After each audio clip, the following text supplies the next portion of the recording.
I'm E.G. Marshall. Welcome to the sound of suspense, the fear you can hear. For the next 52 minutes, we're going to take you into the world of mystery, into the world of terrifying imagination. The story you are going to hear concerns a question which has been asked since the first men on Earth were born and died. Is there a life after death? Is there a way to return from the grave? And if there is, can we come back in the body of a living creature? Even one that has claws instead of fingernails? Here is one chilling answer. Dr. Singh, you have to tell me. Could my wife have come back as a bird? A sparrow, something like that? Well, your wife was a rather big woman, Mr. Moresby, in a physical sense. How about a snake? A seagull? How about a cat? A great, big, fat cat? A cat?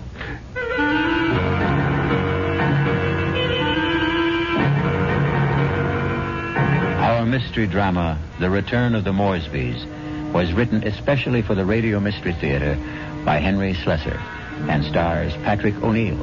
I'll be back shortly with Act One.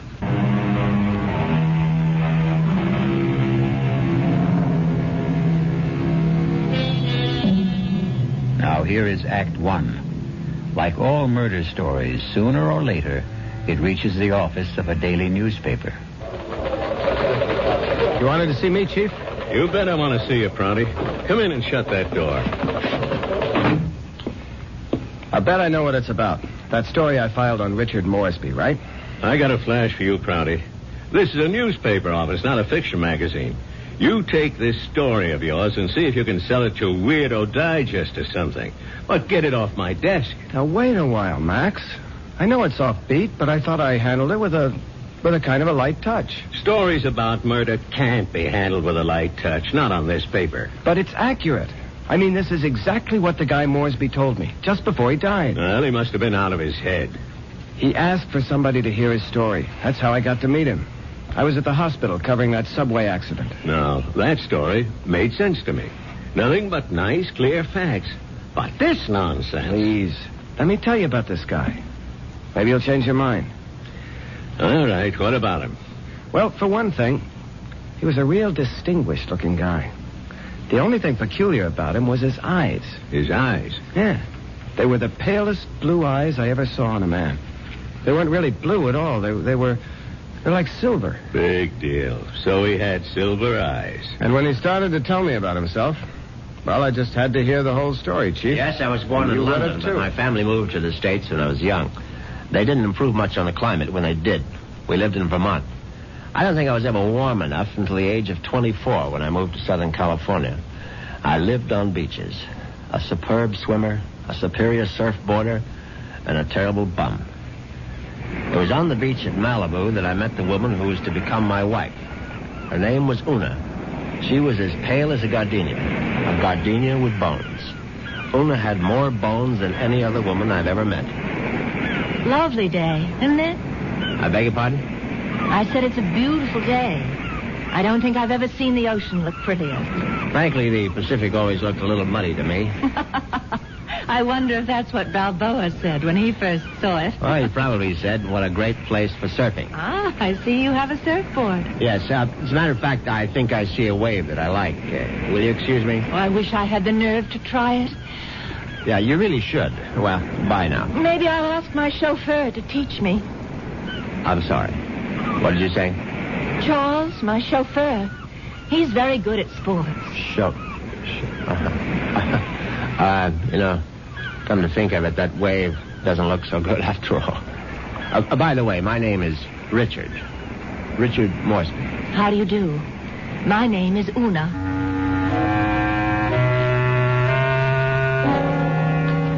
Una Vandermeyer. That was her name. As soon as I realized that she was from the Vandermeyer family, she didn't seem half as bony as she did before. In fact, not only did I become accustomed to Una's appearance, I was even able to tolerate her inane conversation. Can't you just feel the mystery of the stars, Richard? Sometimes I feel their vibrations as if they're trying to communicate with me.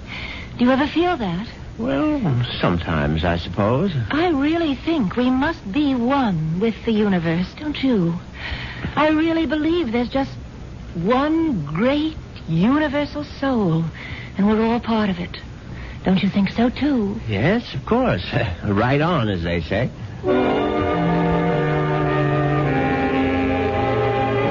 You see what I mean? She talked that way all the time, from the first day of our honeymoon. Well, it was a fine honeymoon just the same. It lasted a whole year on the beaches of the Caribbean, on the French Riviera. I got browner and browner. Una got freckles.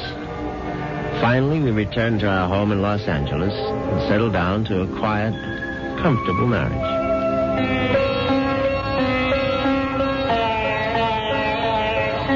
What on earth is that you're playing? It's sitar music, darling. Oh, it's just so spiritual. What made you buy the record? Oh, Dr. Singh recommended it. Who?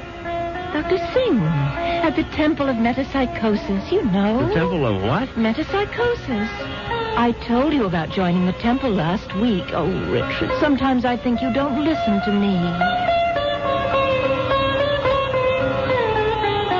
Now, as you may know, Southern California abounds in quasi-religious organizations.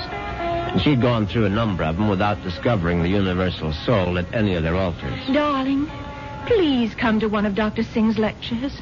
He's such a magnificent speaker. He emits such vibrations.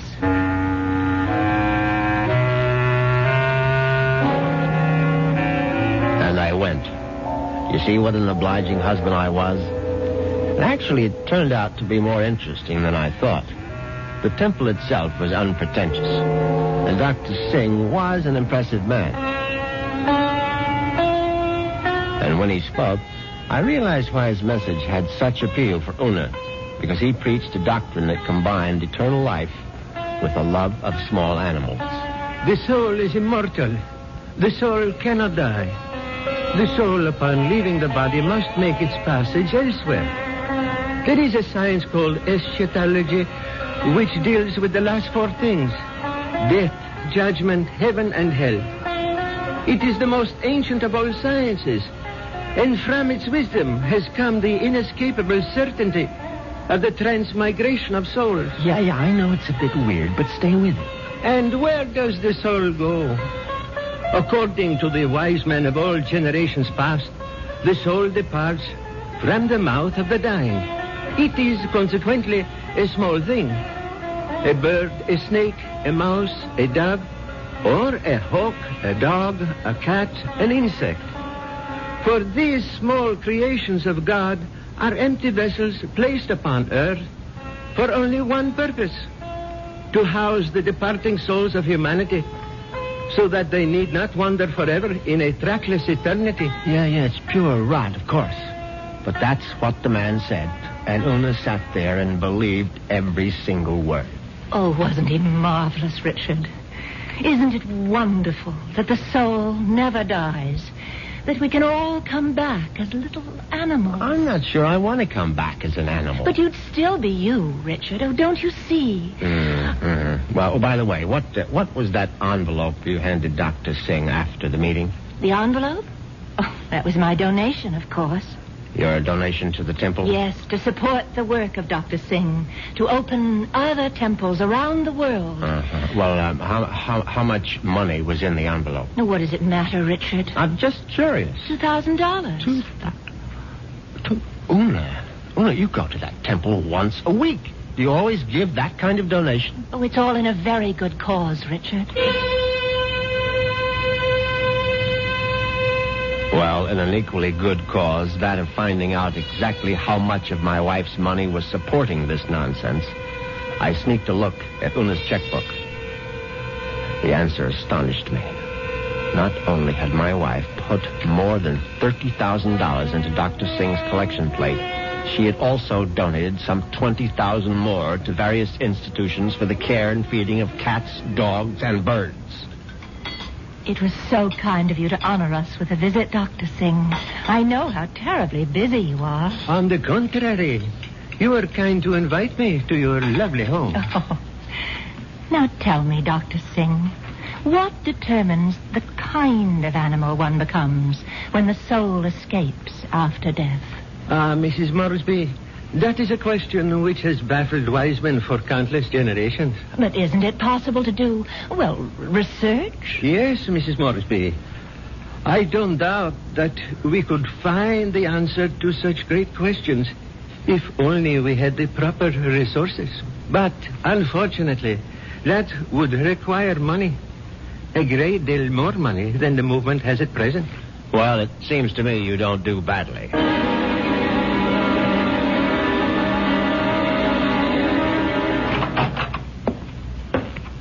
Well, there you are. Hello, Richard.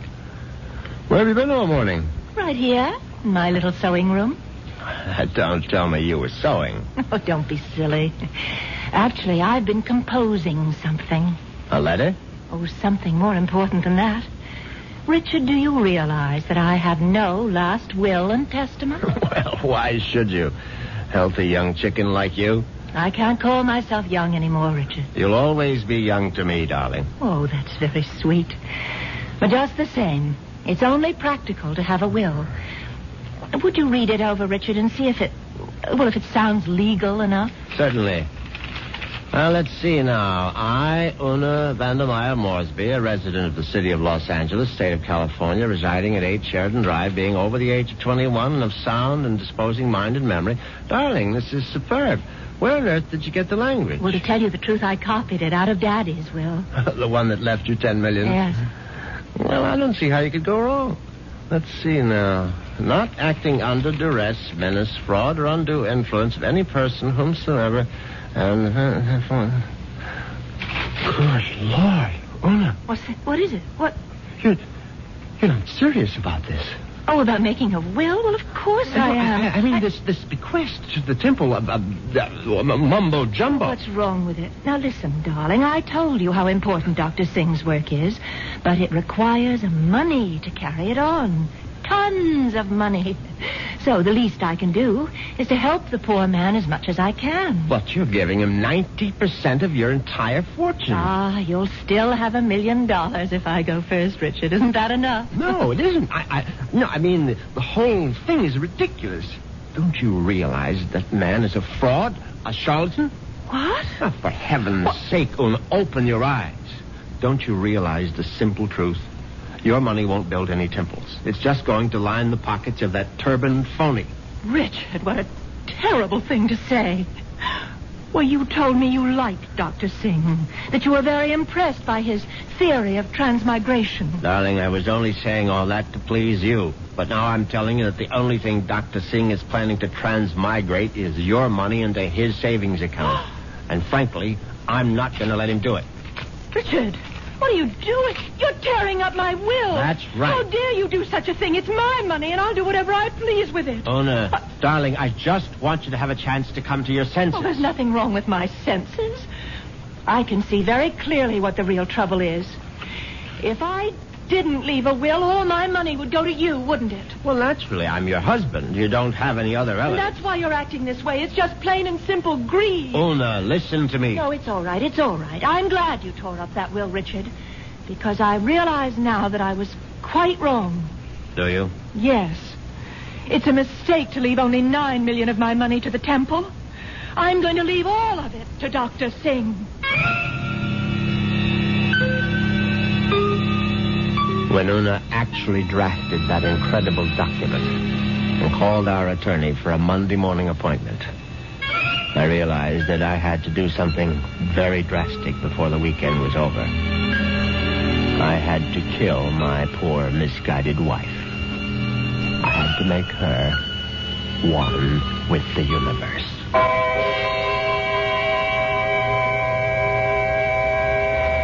It's obvious that Mr. Moresby is going to be a very reluctant murderer.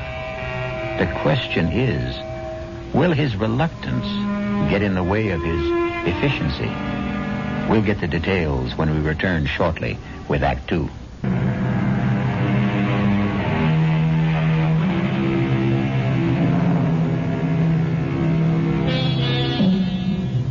let's return to Richard Moresby. In order to find him, we'll have to search the highway, for Richard has taken his white Jaguar out for a spin. But there he is now. On Saturday morning, I took a little spin in my XKL and did some thinking on the open road. I didn't want to kill poor Una, of course. The whole idea was repellent. But on the other hand, the thought of Dr. Singh spending the fortune that was rightfully mine was even more abhorrent. However, I decided I would make one more stab at a reconciliation. Darling, may I come in? It's your living room, too. It doesn't feel like it. Matter of fact, I've felt like a stranger in this house for the past 2 days. I suppose that's my fault. Well, you haven't been exactly cordial, have you?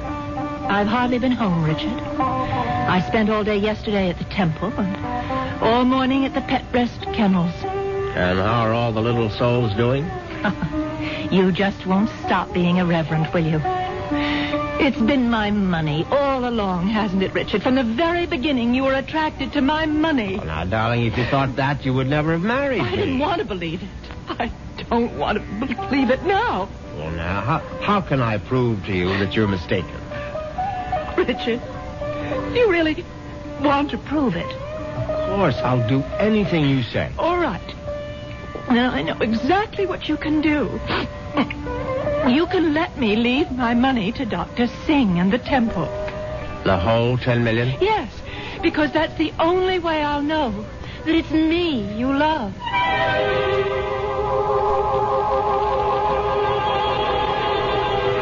Well, you can't say I didn't try. But Una's decision now left me with absolutely no alternative. I was still deeply unhappy about the necessity of taking her life. However, fate was kind to me that very afternoon. Now you're sure that you want me to continue reading, Richard? Of course, darling. Well, I'm sort of embarrassed about this part. It's a paper that I wrote myself. Something you wrote? Yeah, I wrote it this morning. I was going to show it to Dr. Singh. It's, it's a sort of a poem. It's called Death. Snappy title. Hope I can read my own handwriting. Death has become nothing to me. Death holds no fear for me. Come, death, I welcome you. Lead me to the woods, the waters, the air above the earth. Come, take me, death. Your touch is kind. Richard? Oh, Richard, why do you look like that? Is it really that terrible? Oh, terrible. Oh, no, my darling, it's beautiful. Do you mean it? You must give it to me, Una. I must have it. You like it that much? Yes, I certainly do. Oh, well, I'll type it up for you, Richard. No, I must have the original. Now, just the way you wrote it. Oh, darling, I'm so flattered. What will you do with it? Oh, I'm going to put it in a frame, of course. And I know just where I'm going to hang it.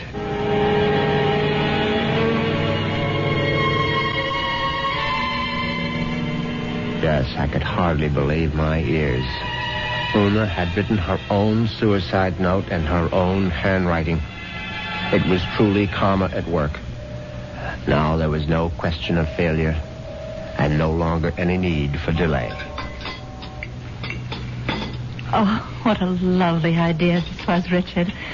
Candlelight dinner for two. Yes, I thought you'd enjoy it. It's so sweet of you to handle the whole menu with cook. You spoil me shamefully.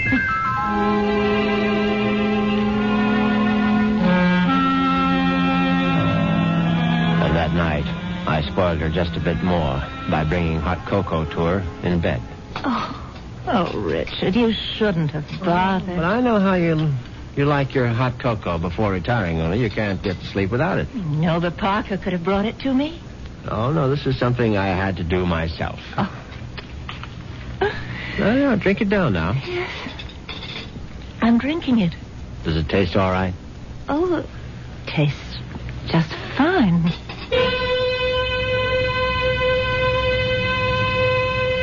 Now, that was very good news, because I'd prepared the hot cocoa myself, and I had no idea whether 25 melted sleeping pills would seriously affect the flavor. Finally, Una was all tucked in for the night. I went into my study, picked up the poem she had written for Dr. Singh, and brought it to the bedroom. I placed it carefully on the night table beside her. Then I bent over my sleeping darling to see if she was getting along all right. She was very, very quiet. And then a dreadful thing happened. Una opened her eyes. Richard. Oh, Richard. Hush, darling. Now go back to sleep. Richard, I'm sick. No, my love. No, you're only sleepy. Cocoa tasted so strange. I didn't want to upset you, Richard, but I'm sick. No, you'll feel much better in the morning, Una. I promise you. Tomorrow morning, you'll be one with the universe. Richard, that paper. What paper, darling? My poem. My poem for Dr. Singh. What's it doing there? I was just reading it over, darling, that's all. And bottle of my sleeping pills. Oh, it's empty. The bottle is empty. Oh, Richard. What have you done? Nothing, darling, nothing. Now, just go to sleep. Cocoa. You put sleeping pills in it. All of them. Don't try to get up, Una, please. Now, don't. Trying to kill me. You're trying to murder. No, for heaven's sake, Una, now stop saying things like that. Do you want the servants to hear? Help somebody. Help. Now, come on, lie down. Lie down, Una, for heaven's sake. Come on, now, lie down. Lie down. There. That's better. You won't get away with it. You won't get away with it, Richard. I promise you. Anything you say, darling. I'll come back, Richard. You know I'll be back. Yes, of course. Just welcome death, Una. The way you wrote in your little poem. I'll be back. I swear it. Oh.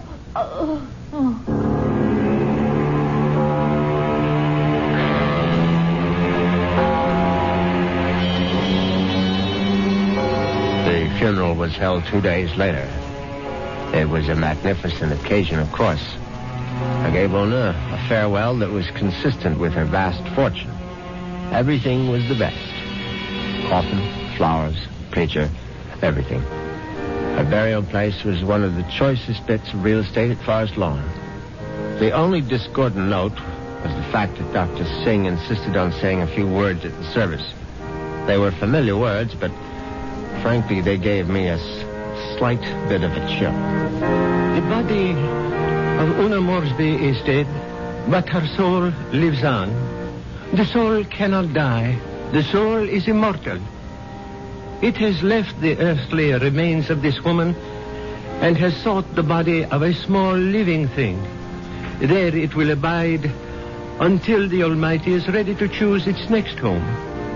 Mourn not the end of Una Moresby, for there is no end. I couldn't help congratulating myself on how well everything had gone. When I called for medical attention the night of Una's death, the physician was only too ready to declare her a suicide. The police had to be informed, naturally, and they, too, agreed with the doctor's verdict. Una had died by her own hand, and she had died without a will. There was simply no question that the matter would be probated in my favor. Suddenly I realized I was not only rich, but a rich widower. What vistas opened for me? The devil. Look out, you stupid mongrel! Dog trying to get run over. I admit I was shaken up by it. It was sort of a coincidence, you know? Right after the funeral and all that.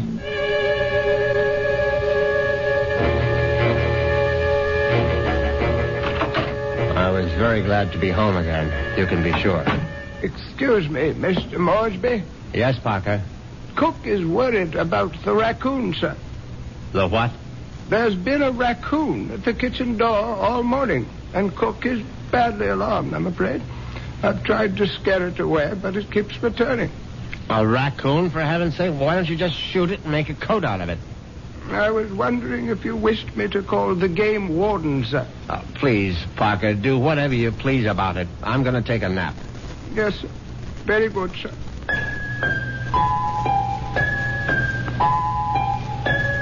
I went upstairs at once, undressed, and got into bed. It was a warm day, and yet I found myself cold. I got out the electric blanket and soon felt very cozy indeed. In fact, I felt so much better that I made a phone call.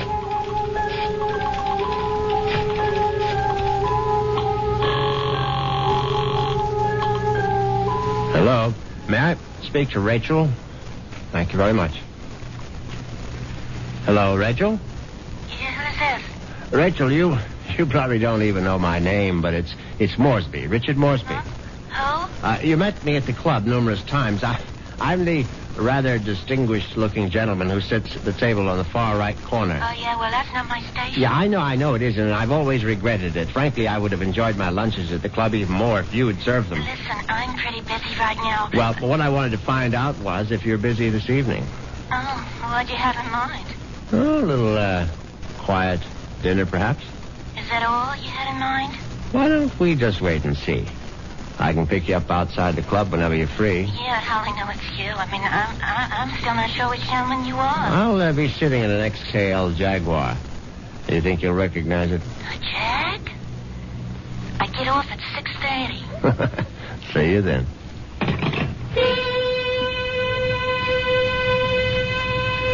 Yes, I was feeling very good now. Very good indeed. I would have drifted off into a pleasant sleep except for one thing. For a moment I thought a bomb had gone off in the room. Then I realized it was nothing more than a bird.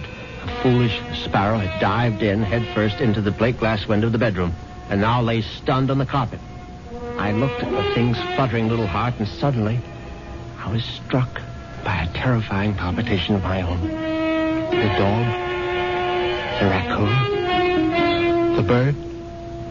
Good Lord. Could one of them have been Una?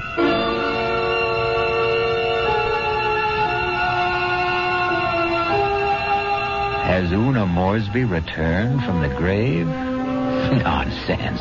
Such things don't really happen. But perhaps we should reserve judgment until I return shortly with Act 3.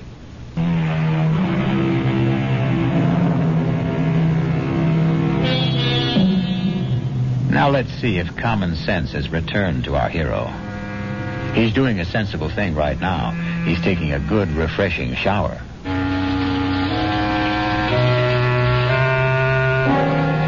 By the time evening came, I was feeling better. All my peculiar notions about Una's animal reincarnation seemed ludicrous as I stood in front of the shaving mirror. I thought about the delicious young woman that was waiting for me at the club. I'd admired Rachel's way with a tray for months, but ever faithful to my wife, I hadn't done more than gaze from afar. But now, things were going to be different. Yes, who is it? It's Parker, sir. Yes, come in, Parker. It's all right. Excuse me, sir. A bit of emergency in the kitchen. Well, what is it? A snake, sir. A what? Cook insists that there's a snake curled up in the telephone wire. Oh, that's ridiculous, Parker. Cook says it's there, Mr. Moresby. They do get into the house sometimes. Well, tell Cook she's seeing things. Tell her to stop nipping at the cooking sherry, and she'll soon stop seeing snakes. Yes, sir. What was that? I would guess it was Cook, sir. Oh, for heaven's sake, go down and see to it, Parker. I'll try, sir. But I'm not very good with snakes, sir. Well, what do you think I am, an expert?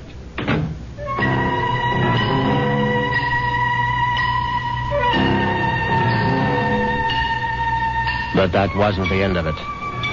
10 minutes later, Parker was back upstairs saying that the snake had left the kitchen and run into the living room. No, I suppose snakes don't run, they slither. It slithered into the living room and was now embracing still another telephone wire, obviously mistaking it for a long-lost love. But then, another unsettling thought came into my mind. What if the snake... No, that was ridiculous. Hello? Hi. Is this Mr. Moresby? Yes, who's this? Rachel, from the club. Oh, yes, Rachel, what is it? Listen, could you make it 6 instead of 6:30? I'm trying to sneak out a little early. Yes, fine, I'll be there as soon as I can. In the Jaguar, right? Yes, in the Jaguar. Listen, the reason I want to leave earlier is because my husband always picks me up at 6:30. What was that? So I asked one of the girls I work with to tell him I got another job someplace. He won't care. He likes me to earn extra money. Yes, I see. So, just to make the story look good, I guess you'll have to lend me a few dollars after our date. Yes, of course. And listen, I really do remember you, sugar. You're the handsome one with a cute bald head. See you soon.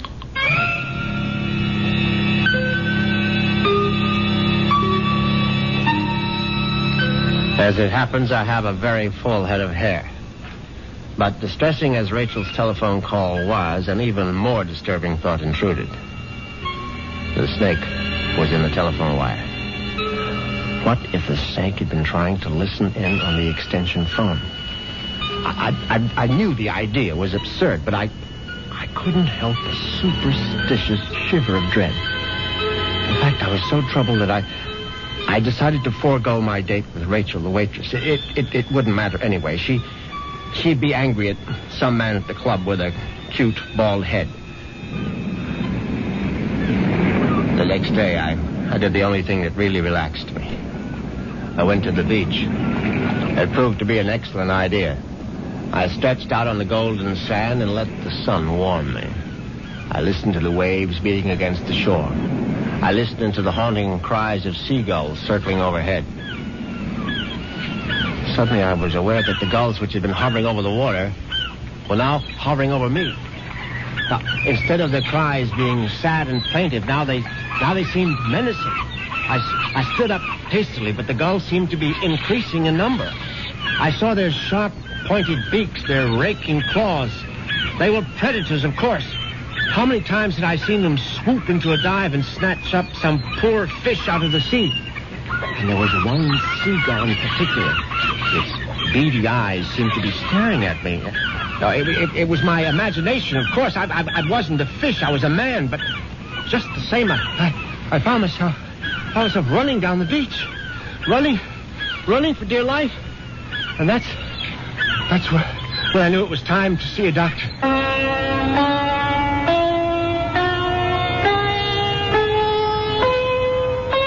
Yes, Mr. Moresby. I'm very pleased that you honored the temple with your presence. I'm grateful that you're willing to see me, Dr. Singh. I realize that, well, you've had a disappointment. A disappointment? I'm afraid I don't understand. I know my wife made certain promises to you concerning her will. I believe she mentioned some modest donation. She wasn't in her right mind, of course. I mean, when she took those sleeping pills. Yes, it was very sad. I trust that she has found the peace and happiness that she sought. Frankly, that's what I wanted to talk to you about. I mean, about whether you really believe that my wife is, well, that she's some kind of animal right now. But of course I believe it, Mr. Moresby. I don't merely believe. I'm positive. When your wife passed from this world into the next, her soul made its escape. Yes, I know how it goes, but what I'd really like your opinion about is what sort of animal do you think she might be now? I told you, Mr. Moresby, we have no way of knowing. But can't you take a guess? I mean, you said it might be influenced by a person's karma. Am I quoting you right? Yes.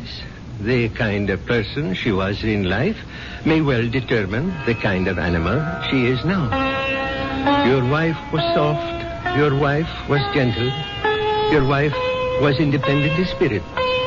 Now, what animal does that remind you of? I don't know. I can't think. Then go home and think about it, Mr. Moresby. Go home and try to be one with the universe. I went home, and I tried to be one with the universe. And when that didn't work, I tried being one with a bottle of scotch. I was still in the library, asleep in the big leather chair, when I heard the noise in the cellar. I simply had to investigate. I looked into the cellar and found that one bare bulb wasn't enough for a thorough search. I found a flashlight and went down the cellar steps. At first there was nothing I could see. But then, there's an empty oil can. Swiftly, my flashlight picked out the culprit. At first, I thought it would turn out to be a mouse, but instead, it was a large, white cat. I don't like cats. I never have. Skulking, cynical creatures. When the beam of my flashlight hit it, the cat froze. I saw it was an alley cat. Its fur shaggy, its eyes baleful in the light. It was fat, and yet it was bony, too. I said scat, but it didn't scat. Instead, it started to walk toward me. And I knew for certain what Dr. Singh had meant. I knew for certain I was looking at the reincarnation of my wife. As soon as that hideous apparition howled at me, I made a cowardly dash for the cellar door. Once I was on the other side, I remembered the hunting rifle that Una had given me for Christmas. It stood unused in an upstairs closet. I found it. I loaded it and brought it back to the cellar. I hadn't fired a rifle since boyhood. I stood on the top of the stairs with my flashlight picked out the ghostly white form of the cat. I put down the light, raised the weapon, and squeezed the trigger. The report was deafening, but the recoil was worse. My precarious balance on the top step was lost. I fell to the bottom.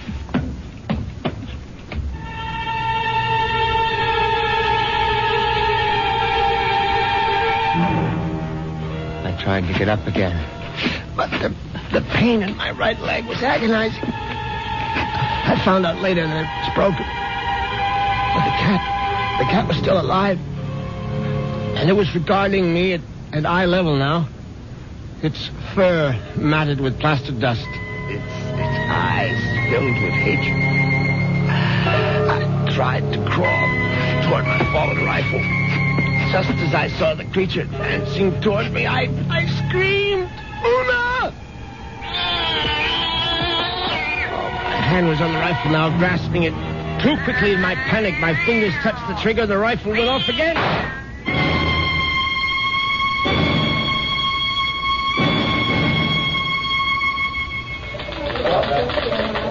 Well, that's how Moresby ended up in the hospital, Chief, with a broken leg and a bullet in his hip. And then he died. But I think he was telling the truth. You could see it in his eyes. His silver eyes, right? Yeah, his silver eyes. And you really believe that the guy's wife came back as a cat to get her revenge? What does it matter? It's still a good story. Sorry, Prouty, I can't okay it. Well, what if I got more details? What if I talked to this Dr. Singh? If I went to the Moresby cellar and found that cat? And what would you do then? Ask her if she's Mrs. Moresby? I still think it's worth a try, Chief. I'll tell you what, Prouty. What are you doing for lunch? I hadn't thought about it. Well, think about buying my lunch. You? There's a pretty good restaurant right around the corner where the Moresbys live.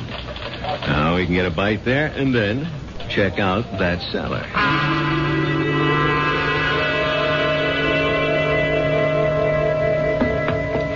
So, this is where it happened, huh? Moresby fell from these steps when he fired that rifle. Hey, you can still see the plaster dust where the bullet hit. Yeah, I see it. But I don't see any white cat. It might be hiding someplace. Or it might be a figment of his imagination. Maybe so. Hold it. Did you hear something? No. Listen. There it is. Look. It's a cat, all right. And it looks like it just found its supper. Oh, that mouse is still alive. Yeah, but not for long. Look at it squirm. He's eating it. Yep. And there goes your mouse. Oh, my God. What's the matter, Prouty? Never see a cat eat a mouse before? Chief, did you see that mouse? Sure I saw it. But didn't you notice something? Like what? Its eyes. Chief, did you ever see a mouse with eyes like that? They were so pale blue, they were almost silver.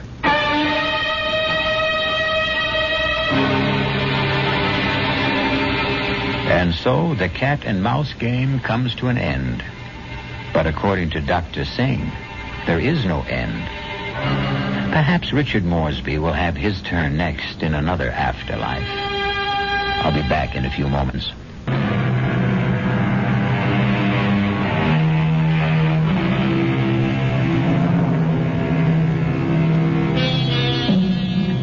Do you believe in reincarnation? Do you believe the dead return?